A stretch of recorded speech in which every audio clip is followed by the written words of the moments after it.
morning mga Inday! Welcome po ulit sa ating channel. Nagbabalik Inday Boren naman. So, ang weather po ngayon mga Inday ay napakaganda. And mag-garden po ako para may makain tayong preskong gulay. Ito na yung balde. Close ko lang yung pintuan ko kasi daming langaw. Dito ako kukuha ng lupa sa likod namin mga Inday. Kasi dati nilagyan namin to ng karabaw. Nagpatining kasi yung papa ko dati ng karabaw mga Inday. Tapos maraming tae dito, abono. So dito tayo kukuha mga Day ng lupa para mataba yung ating pechay. Dito.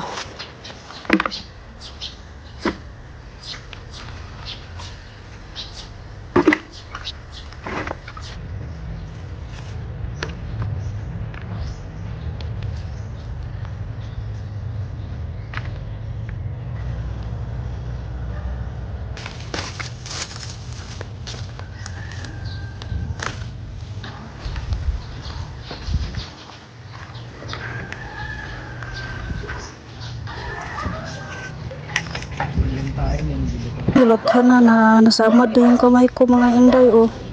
Tapos dito naluthan na ito yung kamay ko oh. Hindi na siya makati pero ito na lang yung natitira. Yan. Hindi kasi ako mapakali mga Inday na wala lang ginagawa. So kahit andito pa yung kamay ko, nagagloves ako pero hindi ako kampante sa gloves mga Inday. So I will wash my hands na lang. Tapos maglagay ako ng ointment para hindi siya bumalik ng kati. Ulan naman. Mula na mga Inday. Mula na. Tamang exercise ba? Ipaninghot jud ko. Tingot kaayo. May manok dito mga Inday sa kisame ko nangingitlog.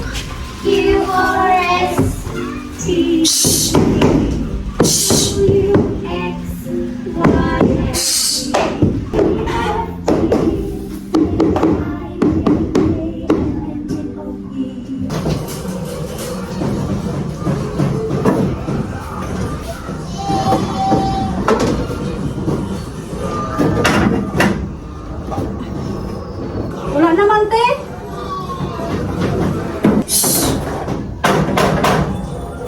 Wala naman manok diri, te. Wala naman. Wala na.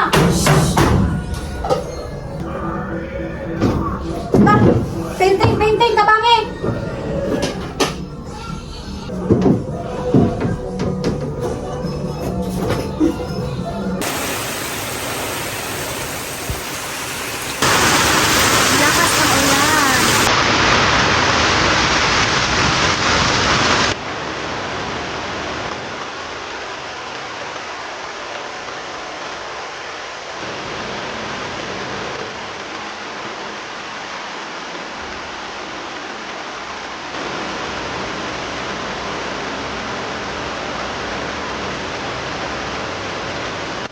Ang sarap bumalik sa pagkabata mga Inday ba, yung wala kang problemang iniisip, parang laro-laro lang talaga yung nasa isip mo. So andito ako mga Inday, tinitingnan ko yung ginagarden ko at nakikita ko may mga tubig na nakastack up dyan. So kailangan kong bungkalin yung lupa para yung lupa na nilagay ko dyan mga Inday hindi maanod sa ubo. So kailangan kong lagyan ng mga bato para yung mga yuta ay dili siya mo dahilig ba, maano lang siya sa mga bato. Tapos nilagyan ko yung graba yung kabilang side para hindi magpundo yung tubig dito mga Inday ba. So dito na part is may marami mga tubig na nakastack up at yung kapitbahay ko mga Inday, nakita niya ako na nagtatrabaho lang sa ulan, dinuol niya ako, dinuol siya nako ba. Tapos sabi niya sa akin na sige magtatrabaho din ako kasi napakaganda ng ulan. So nagtatrabaho din siya mga Inday, bahay nila yan dyan o kapitbahay namin. Matagal akong hindi nakapagtrabaho na ito mga Inday ng mga ganito ba, nung nag-garden at yung mga gawain sa labas ng bahay. Hindi ako nakapagtrabaho kasi nga yung allergic ko. Kaya masaya ako na nakapagtrabaho ako ng ganito sa ulan. Pagkatapos kong magpaulan mga Inday ay nagbihis ako naligo at nag-relax dito sa duyan sa labas at nilalasap yung nature, yung ulan at saka yung hangin.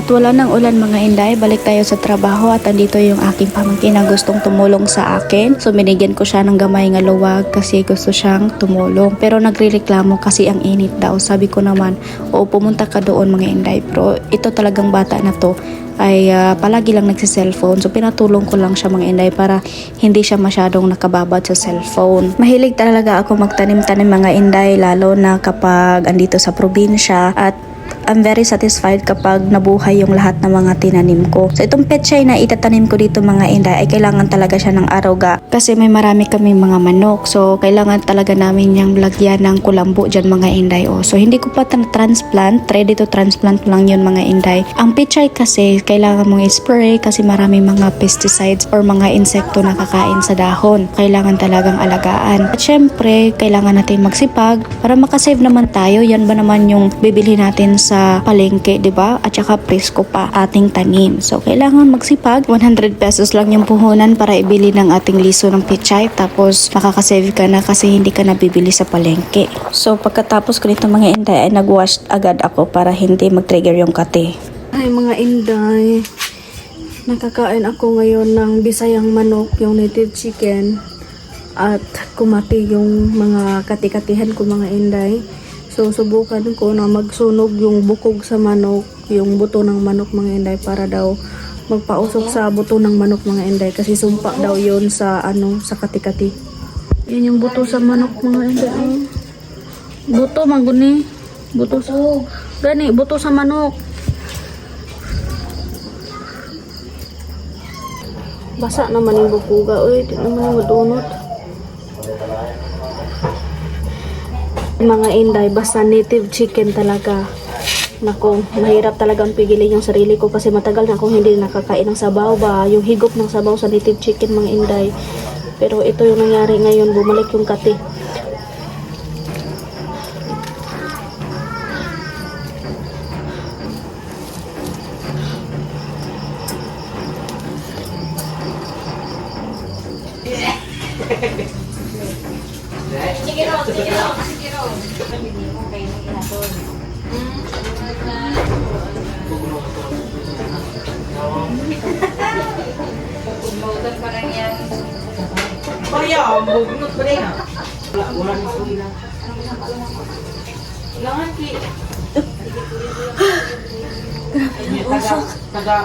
Dili silingan bag-urong sa tubo.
Hi po mga inday, good morning po. So kagabi nagpausok po ako kasi may nakapag-suggest sa akin na yun daw yung sumpa doon sa pangangati ko daw sa katawan mga inday. So before, na-remember ko, bata pa ako mga inday na pinausukan ako ng aking lolo nung marami din akong mga samad-samad sa aking tiil, sa aking katawan mga inday. Yung lolo ko ang nagpausok-usok sa akin, pero nilagyan niya noon ng dahon sa gabi ba yun o biga, yung malaking green na dahon mga inday, nilagay sa ilalim, tapos pinaupo ako doon ng 10 minutes talaga, tapos may usok nga nilagay ni lolo doon sa ilalim, tapos grabe ang usok-usok na okay ako mga inday. Tapos yung dahon na nilagay ni lolo sa akin, may nakita daw siyang ng mga sobrang liit daw na mga uod. Hindi ko nakita mga inday, pero yun yung sabi ng aking lolo. Yun daw mga maliliit na uod, lumabas daw doon sa aking mga samad-samad ba, sa aking mga sugat sa katawan, sa legs ko. So ngayon mga inday, honestly, marami talaga akong scars sa mga paa ko at saka sa legs ko. Kasi nung bata pa ako mga inday, marami na akong sugat sa aking paa. So, ipapakita ko sa inyo mga inday yung mga scars ko at wala akong nilagay.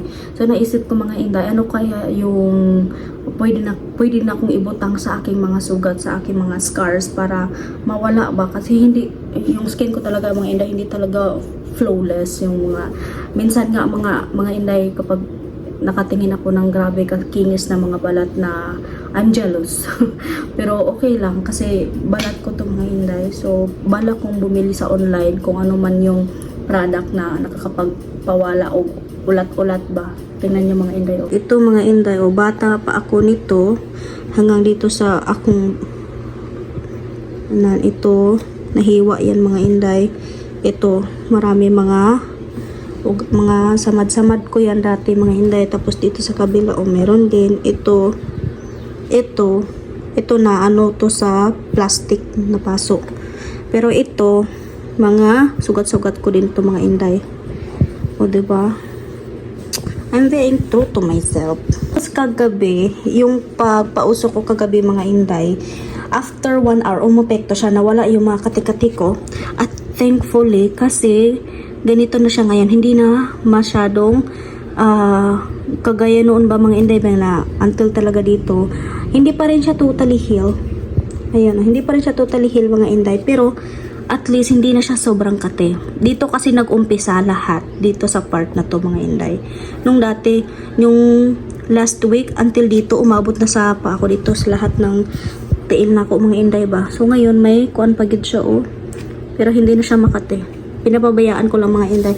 Tsaka dito sa kabila ko naman, ito meron pa din, konti na lang. Ito. At dito yung mas worse sa akin, sa gilid niyan. Tingnan nyo yung paa ko mga inday. Dumating yung aking isang pamangkin na tumulong sa akin kahapon pag-garden. So, ayun, mga inday, I am very happy kasi hindi na ako nangangati ng grabe, hindi na sobrang kati mga inday. At yun nga lang, may crack pa rin siya dito. So, sa mga nagsuggest sa akin, sa nagsuggest sa akin na magpausok ng ganon, thank you kasi para siyang umepekto sa akin at hindi siya sobrang kate. So, but I'm still continuing ito po mga inday skin fighter. So, marami mga 5 na siguro yung 5 na skin fighter ang naubos ko mga inday, at saka patuloy pa rin akong nagsabon ng sulfur soap. So, parang umepekto siya mga inday sa akin. So, sana tuloy-tuloy na tong pag-heal ko kasi mura na ko og tigulang mga inday. Pasensya na po kayo mga inday sa ilang araw ko po na walang upload. Kasi nagkakaproblema po dito yung internet namin. 3 days na po na wala akong internet dito kasi tinatawagan ko yung PLDT ko, may sira daw yung main poste. So wala talaga akong internet at I noticed na kapag may problema yung PLDT, connected doon sa data which is smart yung gamit ko for my internet mga inday. So hopefully magkaka-internet na ako para makapag-live ako ulit at makapag-upload ng video. Bukas, babalik ako doon sa aking igtagsa sa aking kasin sa bukid mga inday. Kasi gusto ko makapag-relax doon at syempre, isasama ko din kayo para pareho tayo ma-relax doon sa bukid mga inday at magmuni-muni at makapag-isip kung ano yung mabuti nating gawin sa ating mga desisyon sa ating buhay. So, yun lang po mga inday. Thank you so much sa inyong suporta, sa pagsubaybay, sa mga suggestion ninyo, sa mga opinion ninyo, sa mga comment ninyo. Maraming salamat and shout out sa lahat ng mga nanonood ngayon. At please kung nasaan man po kayo naroroon, please comment down below kung nasaan man po kayo at isa-shout out ko kayo sa ating live or sa aking susunod na video. Ingat po kayong lahat. God bless.